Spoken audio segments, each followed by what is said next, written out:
இந்த கொழுப்பு கட்டி பரம்பரை சார்ந்து வரக்கூடியதா, உடல் பருமனுக்கும் உடலில் உள்ள கொழுப்புகளுக்கும் எந்த நேரத்துல நம்ம மருத்துவரை அணுகணும்? யங்ஸ்டர்ஸ்ட தான் இது ரொம்ப ஜாஸ்தியா இருக்கும். குறிப்பாக ஏதாவது ஜிம் பிசிக்கல் ஆக்டிவிட்டி போறாங்க பாத்தீங்களா, அவங்களுக்கு அறுவை சிகிச்சை நிரந்தர தீர்வு கிடைக்குமா? 2 சென்டிமீட்டர் அளவுக்கு அது பெருசா வரும். அதுக்கப்புறம் உடல் முழுவதும் இது என்ன செய்யும் அப்படின்னா அதிகமாக பரவ ஆரம்பிக்கும். எண்ணெய் தேய்த்து கொள்ளக்கூடியது மெயின் பயன் அதான். ஆனா நம்ம பசங்க அது பண்ணாம 6 பேக் மட்டும் வைக்கணும்னு தொடர்ந்து பண்ணும் பொழுது தொட்டாலே வலி இருக்கு அப்படிங்கிற நேரத்துல மட்டும் நம்ம தாமதிக்காமல் உடனே என்ன செய்யணும் அப்படின்னா பரம்பரை சார்ந்து வெளியில இருக்க ஸ்கின்லயே அந்த ஸ்கின்னுக்கு கொஞ்சம் கீழே சின்ன சின்ன கொப்பளங்கள் மாதிரி இருக்கும், நாயுருவி இலை இருக்கும். ஸோ அந்த நாயுருவி இலையில நம்ம லைட்டா என்ன பண்ணலாம் அப்படின்னா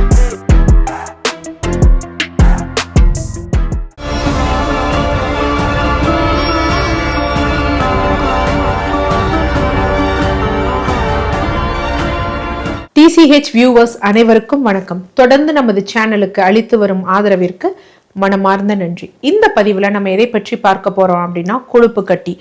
கொழுப்பு கட்டியை பற்றி பல்வேறு பதிவுகள் போட்டிருக்கோம். இருந்தாலும் கன்சல்டேஷனுக்கு வரக்கூடியவர்களோ இல்ல கமெண்ட்ஸ்லயோ யூஸ்வலா கேட்கக்கூடிய சந்தேகம் என்ன அப்படின்னா, இந்த கொழுப்பு கட்டி பரம்பரை சார்ந்து வரக்கூடியதா, உடல் பருமனுக்கும் உடலில் உள்ள கொழுப்புகளுக்கும் இதற்கும் சம்பந்தம் இருக்கா, ரெண்டுக்கும் ஏதாவது ரிலேஷன் இருக்கா, இல்ல இந்த கொழுப்பு கட்டி எந்த நேரத்துல நம்ம மருத்துவரை அணுகணும், இந்த கொழுப்பு கட்டிக்கு அறுவை சிகிச்சை நிரந்தர தீர்வு கிடைக்குமா அப்படின்னு பல்வேறு சந்தேகங்கள் இருக்கு. சோ உங்களுக்கு தெளிவு கிடைக்கும் வகையில தான் இந்த பதிவு அமைய போகுது. யூஸ்வலா கொழுப்பு கட்டியை நம்ம என்ன சொல்லுவோம் அப்படின்னா லைப்போமா அப்படின்னு சொல்லுவோம். பார்ப்பதற்கு உடம்புல சின்ன ஒரு கடுகு அளவுல இருந்து அப்புறம் பட்டாணி அளவுல இருந்து மேக்சிமம் ஒரு நம்ம அழிப்பதற்கு ரப்பர் யூஸ் பண்ணுவோம் பாத்தீங்களா, சோ அந்த மாதிரி ஒரு 2 சென்டிமீட்டர் அளவுக்கு அது பெருசா வரும். அவ்வளவுதான் வரும். அதுக்கடுத்து அது அப்படியே பரவலா உடம்புல நிறைய வர ஆரம்பிக்கும். யூஸ்வலா என்ன பண்ணுவோம் அப்படின்னா சில பேர் அறுவை சிகிச்சை செய்து எடுப்பாங்க.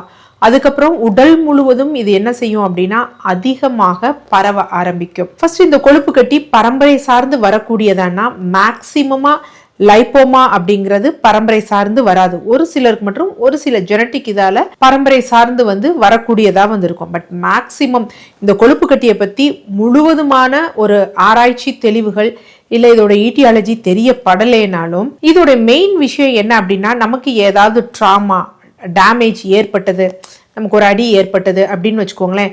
ஸோ அப்போ நமக்கு காயம் அடையும் பொழுது இந்த கொழுப்பு கட்டி வருது அப்படின்னு. ஆனால் இது யாரிடம் அதிகமாக நம்ம இருக்கோம் அப்படின்னு பார்த்தோம் அப்படின்னா யங்ஸ்டர்ஸ்ட தான் இது ரொம்ப ஜாஸ்தியாக இருக்கும். குறிப்பாக ஏதாவது ஜிம் பிசிக்கல் ஆக்டிவிட்டி போறாங்க பாத்தீங்களா, அவங்களுக்கு இது அதிகமா இருக்கும். என்ன காரணம் அப்படின்னா இந்த கொழுப்பு கட்டிங்கிறது நம்ம ஸ்கின் இருக்கு பாத்தீங்களா, நம்ம ஸ்கின்னுக்கு கீழே சப்கியூட்டேனியஸா ஒரு கொழுப்பு லேயர் ஃபேட் படிஞ்சிருக்கும். இது என்ன ஆகும் அப்படின்னா நம்ம ஜிம் போறோம், நம்ம மசில்ஸை டெவலப் பண்ண, குறிப்பாக ஆண்கள் ஏதாவது எக்ஸசைஸ் அந்த மாதிரி பண்றப்ப மசில்ஸ் என்கார்ஜ்மெண்ட் ஆகும். ஸோ அந்த மசில்ஸ் விரிவடையும் பொழுது போதுமான அளவு அந்த நம்ம வெளியில இருக்கக்கூடிய அந்த கொழுப்பு லேயர் எக்ஸ்டெண்ட் ஆகணும். அந்த மசிலுக்கு ஏற்றவாறு எக்ஸ்டெண்ட் ஆகணும். அப்படி எக்ஸ்டெண்ட் ஆகாத பொழுது என்ன ஆகும்னா டேர் ஆக ஆரம்பிக்கும், கிளிய ஆரம்பிக்கும். ஸோ கிளியும் பொழுது அது திரண்டு என்ன ஆகும்னா கொழுப்பு கட்டியா ஃபார்ம் ஆகும். அதனாலதான் யூஸ்வலா பாத்தீங்கன்னா இந்த ஜிம்ல இருக்கவங்க இல்ல பாடி பில்ட் பண்றவங்க எண்ணெய் தேய்த்து கொள்ளக்கூடியது மெயின் பயன் அதான். ஆனா நம்ம பசங்க அது பண்ணாம 6 பேக் மட்டும் வைக்கணும்னு தொடர்ந்து பண்ணும் பொழுது இந்த மாதிரி அதுதான் வரக்கூடிய காரணம். அடுத்து உடல் பருமன் தவிர்த்து ஒல்லியா இருப்பவங்களுக்கும் மெல்லிய தேகமா லீனா இருக்கவங்களுக்கும் இந்த கொழுப்பு கட்டி இருப்பதற்கு வாய்ப்பு இருக்கு. சோ இதுக்கும் நம்ம உணவுல எடுத்துக்கக்கூடிய கொழுப்புக்கும் சம்பந்தம் இருக்கா அப்படின்னா அதுக்கும் இதுக்கும் சம்பந்தம் கிடையாது. உடல் இளைத்தால் இந்த கொழுப்பு கட்டி குறையுமா அப்படின்னா ஃபர்ஸ்ட் ஒன்று புரிஞ்சுக்கணும். இந்த கொழுப்பு கட்டி எதுல இருந்து ஃபார்ம் ஆகுது அப்படின்னா அடிப்போஸ் திசுக்கள்ல இருக்கக்கூடிய மெச்சூர்டு ஃபேட் செல் அப்படின்னு சொல்லுவாங்க, அதுல இருந்து தான் ஃபார்ம் ஆகுது. பிரைமார்டியல் ஃபேட் செல்வாங்க, அந்த ஆரம்ப கட்ட அதுல இருந்து ஃபார்ம் ஆகுறதுல இதுல இருந்து ஃபார்ம் ஆகுறதுனால இதுதான் இந்த அடிப்போஸ் டிஷ்யூக்கு பெருசா ஒரு என்ன சொல்றது நிறைய மாஸ் கொடுக்கறது. இதுல இருந்து தான் எனர்ஜி நமக்கு நிறைய ஸ்டோர் பண்ணி வைக்கிறது. ஏன்னா பிரைமார்டியல்ல இருக்குது அப்பப்போ எனர்ஜியை எரிச்சுக்கவும் ஸ்டோர் பண்ணவும் இருக்கும். இது ரொம்ப நாளா ஸ்டோர் பண்ணி வைக்கிறதுக்கு இதா இருக்கு. ஸோ ஒரு கம்ப்ளீட் இது கொடுக்கறது இதுதான். ஸோ அதனால உடல் இளைக்கிறதுனால இந்த கொழுப்பு கட்டி குறையும் அப்படிங்கிறது அதற்கான வாய்ப்பு கிடையாது. ஆனா கொஞ்சம் நம்ம சில ப்ராப்பரான டயட், இந்த லோ கார்ப் டயட் இந்த மாதிரி எடுக்கிறப்பையோ இல்லை அப்படின்னா கொஞ்சம் பிளட் பியூரிஃபை பண்ற மாதிரி உணவு முறை எடுக்கிறப்ப இந்த கொழுப்பு கட்டி வந்து குறைய ஆரம்பிக்கும். யூஸ்வலா இந்த கொழுப்பு கட்டி அப்படிங்கிறது என்னன்னா ஒரு மெம்பரைன்குள்ள வந்து இருக்கிறதா தான் இருக்கும். ஸோ அப்போ எடுத்த உடனே என்னன்னா ஃபர்ஸ்ட் ஒரு திக்கான ரப்பர் மாதிரி இருக்குது, அப்புறம் கொஞ்சம் லூஸ் ஆகும், ஸ்லோ பை ஸ்லோவா தான் சப்சைட் ஆகும். இதற்கு கண்டிப்பா சிகிச்சை எடுத்துக்கணுமா அப்படின்னா அப்படியெல்லாம் அவசியம் கிடையாது. இதுக்கு வந்து சிகிச்சை எடுக்கணும் இல்லைன்னா வந்து பாத்தீங்கன்னா பெரும் பிரச்சனையாகும் அப்படின்ல. இது ஒரு அழகு சார்ந்த விஷயமா தான் வந்து பார்க்கப்படுது.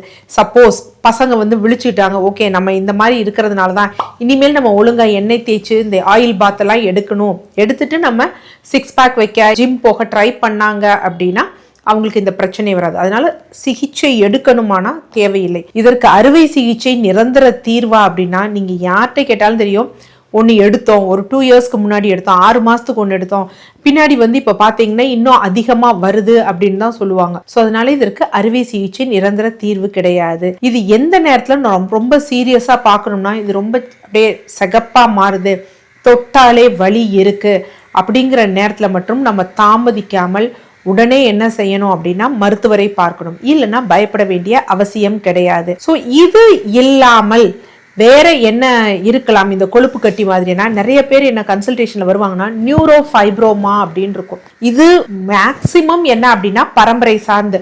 ஸோ வெளியில இருக்க ஸ்கின்லயே அந்த ஸ்கின்னுக்கு கொஞ்சம் கீழே சின்ன சின்ன கொப்பளங்கள் மாதிரி இருக்கும், கொஞ்சம் தொங்குறது மாதிரி இருக்கும் நியூரோ ஃபைப்ரோமா அப்படிங்கிறது. இது பரம்பரை சார்ந்த ஒரு விஷயம். ஸோ இதுக்கு வந்து நம்ம அறுவை சிகிச்சையும் பண்ண முடியாது, ஏன்னா ஒன்று இருக்காது, நிறைய கிளஸ்டரா வந்து இருக்கும். பட் இதுவும் பயப்பட வேண்டிய அவசியம் கிடையாது. பட் இது ஒரு ஜெனட்டிக்கா இருக்கும். இதை வந்து கொழுப்பு கட்டின்னு நினைச்சு நம்ம இதுக்கும் அதுக்கும் கன்ஃபியூஸ் பண்ணிக்க வேண்டிய அவசியம் கிடையாது. இது இல்லாம 3வது ஒரு வகை இருக்கு, சாந்தோமா அப்படின்னு இருக்கு.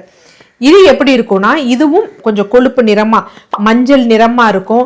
யூஸ்வலா நம்ம ஸ்கின்னுக்கு கீழே வந்து இருக்கும், நகரும் தன்மையெல்லாம் இருக்காது, பார்க்க நியூரோ ஃபைப்ரோமா மாதிரி வந்து இருக்கும். இது என்ன அப்படின்னு பார்த்தீங்கன்னா நம்ம ரத்தத்தில் அதிக அளவு கொழுப்பு இல்லை நம்ம ஃபேட் மெட்டபாலிசம் சரியில்லை, நம்ம உடம்போட கொழுப்பு மெட்டபாலிசம் சரியில்லைன்னா வரும்.